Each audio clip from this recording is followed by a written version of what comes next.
Hello. When speaking about varicose veins, we speak about a mechanical problem of the veins. In veins, speaking about legs, the blood goes from down, upwards, from legs to heart. To be able to do so, in these veins we have valves this way. These valves open, blood goes up, and after that they close, so the blood will not fall down. Varicose veins, in the simplest definition, is when these veins dilate, that valves are not able to close properly. I stand up, the blood falls in these veins, hit the tissues in the lower calf, causing repetitive trauma. That repetitive trauma on the tissues on the lower calf in time will lead to inflammation, symptoms in some people. The skin in the lower calves turns in red. After that, if left, will turn in brown color, loses elasticity, and if left, will lead to ulcers. We call that passive reflux, or I stand up and the blood falls in a free fall. On the other hand, between the superficial secondary venous system, that if sick, called varicose veins, and the deep, big, main venous system, we have communicators that we call perforators. In these communicators, in these perforators, blood goes from the surface to the deep, from the secondary venous system to the main venous system, from the low blood pressure to the high blood pressure.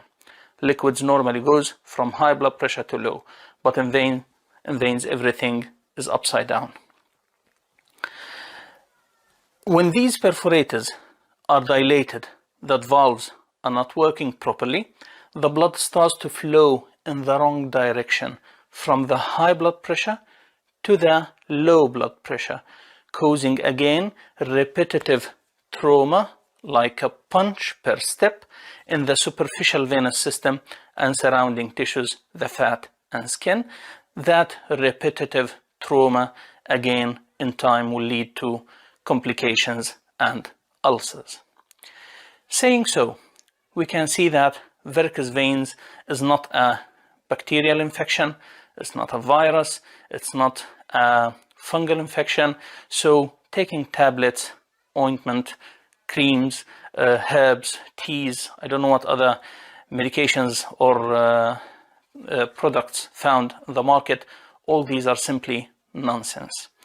Once we have varicose veins, once the valves in the veins are not working properly, the only way and the only scientifically proven way to get rid of the illness is to get rid of these veins. How to get rid of these veins? That makes the difference between old-fashioned methods with high risk of recurrence and newer methods scientifically proven to be effective. I'm Dr. Omar, and remember, if you have varicose veins, no matter how bad or advanced is your case, it's really easy to get it treated, but things should be done properly. Thank you.